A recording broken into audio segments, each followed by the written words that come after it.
Thanks very much, Terry. And if I can just throw my welcome to everybody. It's a fantastic venue here, and I hope you've had the time to look around and appreciate it. I certainly have during the break.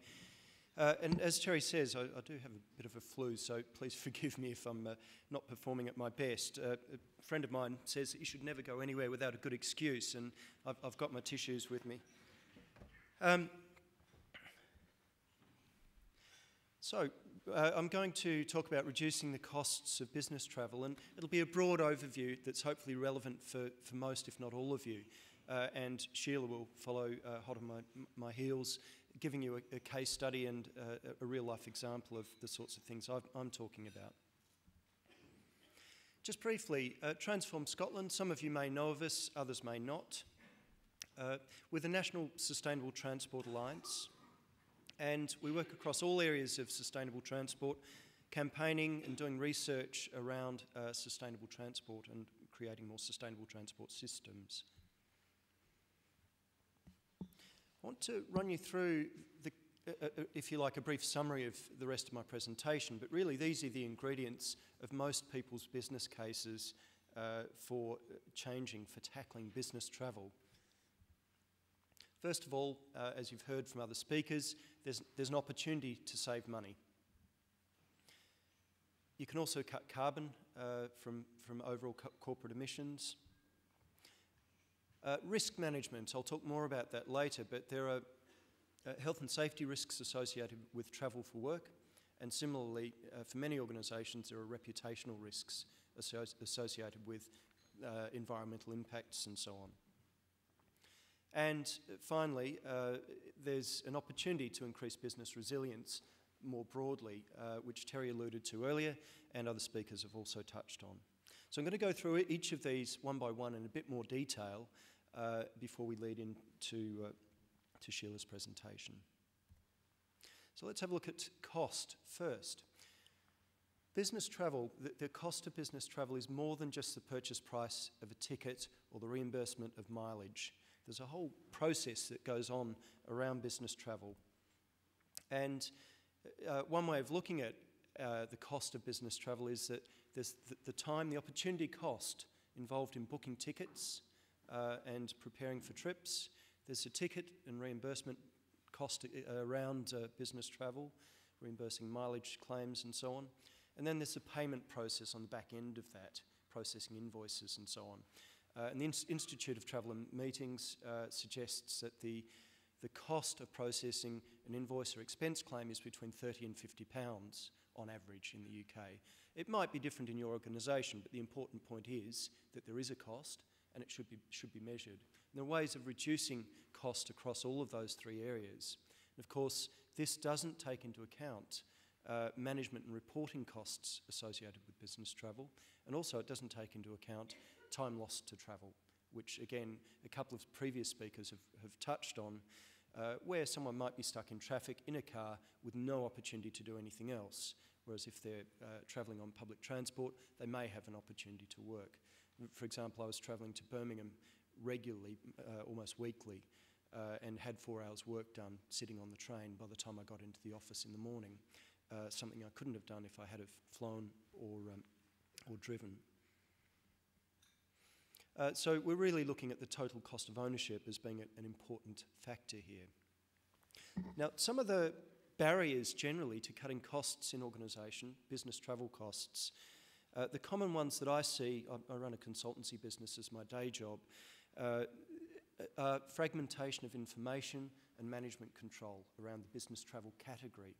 So we might have HR that are in charge of policies, finance that deal with expense claims and other financial transactions. We might have estates that are dealing with fleet vehicles, and so on and so on. Sustainability will have an interest as well. And quite often we find that there's never a process in organisations of putting all this together. So no one person knows how much the total business travel spend is. It's quite common that that's the situation. And there's no one section or department within organisations that perhaps deals with the management of business travel as a category. That's a huge barrier, and putting all those pieces together actually gives you a lot of power to change things. Some of the discussion around our table at the end of the last session was around cultural change and cultural inertia. And again, within organisations, it's a common barrier to change. It's not an insurmountable issue, but it is something that does need to be recognised and dealt with up front. Perceptions are also a common barrier. People get embedded in the old ways of working, and they'll have perceptions that will favour their current behaviours. So changing perceptions, challenging perceptions can be really, really important. For example, car drivers will typically overestimate how long it takes to do a journey by public transport and underestimate how long it takes by car. So you can challenge those perceptions. And it's similar with costs as well. People who tend to fly will often say it's cheaper to fly. In some cases it is, in other cases rail or other forms of transport might be more competitive, particularly where public transport's booked well in advance. Good data helps you actually make those cases based on data, not on perception. And that leads into my final common barrier to change, if you like, and that's poor information, that people often don't understand or know about the alternatives that you might want them to take. So moving on to the next element of a business case for tackling business travel. Reporting of carbon emissions from business operations is becoming the norm rather than the exception now. And chatting with Sheila just before we started this session, she was saying, well, business travel is currently 25% of her organisation's footprint, but it's becoming a greater proportion as the estates side of things is rationalised and emissions from estates operations are made smaller, so 25% will grow relative to other sectors. So it's becoming a more important component for organisations to report emissions. Business travel can be a really significant source of emissions for organisations. I worked last year with the Department for International Development, who have an enormous air travel footprint, and overall business travel is about 70% of their corporate carbon footprint. So it can be really significant. And to further illustrate that point, this chart just gives you an idea of the relative emissions from different forms of transport. So clearly travel choices do make a difference around total emissions. At the right-hand end of the scale, we've got at the top of the line domestic flights, and at the bottom long-haul international flights. Moving along about the middle, we've got large petrol vehicles and small diesel vehicles, moving right along to walking and cycling, and of course earlier presenters were talking about avoiding the need to travel altogether through information and communication technologies, which again, it may not be quite zero emitting, but it's low relative to forms of transport. Managing risks, not your average business traveller maybe, but travelling for work can be one of the most dangerous activities that people undertake, depending on their style of work, what sort of job they're undertaking. And it's important to manage those duty of care risks. Grey fleet vehicles, where people are driving their own vehicles for work-related travel, can be particularly risky and difficult to manage as an organisation, but you do have duty of care obligations to make sure that the right checks and balances are in place around making sure MOTs are current, people have current driving licences, and so on and so on. And this is another, if you like, element of a business case for why things might change if you do for example, have very high mileage through the grey fleet. And the key legislation around this is the Health and Safety at Work Act, and also more recently the Corporate Manslaughter Act as well. I did mention the reputational side of things as well, that if a chief executive or any member of staff is travelling less sustainably than perhaps they could, it's a risk that there may be some challenge to reputation corporately. Increasing business resilience. This is becoming more and more of a common topic. We've got volcanic ash clouds, we've got flooding, we've got all sorts of different physical issues, but we also have major events like the Olympics, the pending Commonwealth Games. The Keswick Bridge up in Inverness is going to be resurfaced and closed, so it's going to create challenges for commuters and business travellers. And it's important for organisations to gear up for these sorts of things. It's something that is only really coming onto the radar of businesses more recently around business travel. But IBM say that resilience is the ability of an organisation's business operations to rapidly adapt and respond to internal and external dynamic changes, opportunities, demands, disruptions or threats, and continue to operate with limited impact to the business.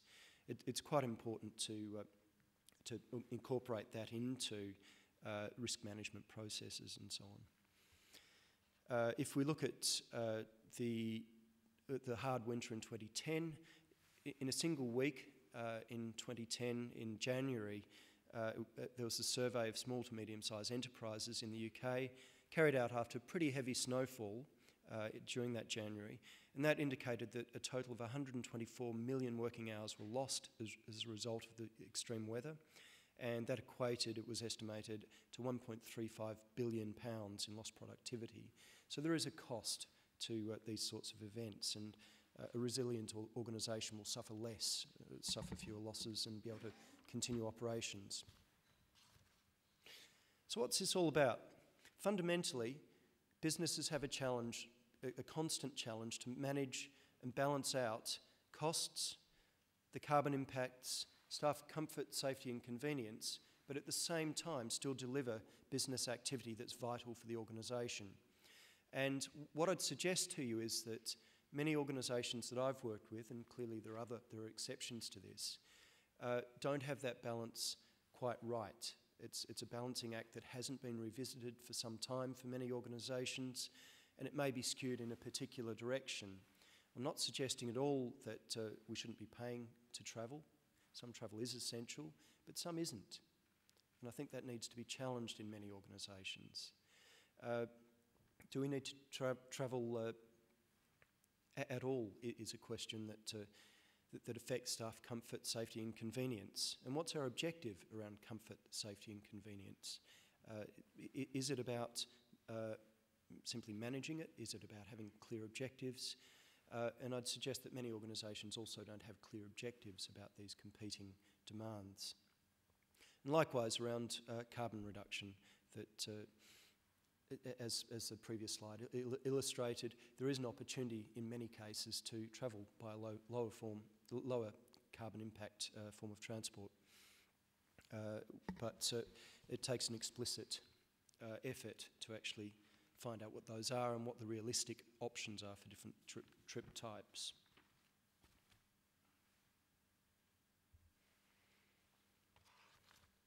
So what I'd suggest is really important around tackling business travel is to be objective-led, and that implies that you have good data, that you actually know what the full cost and carbon implications are of your current business travel activities.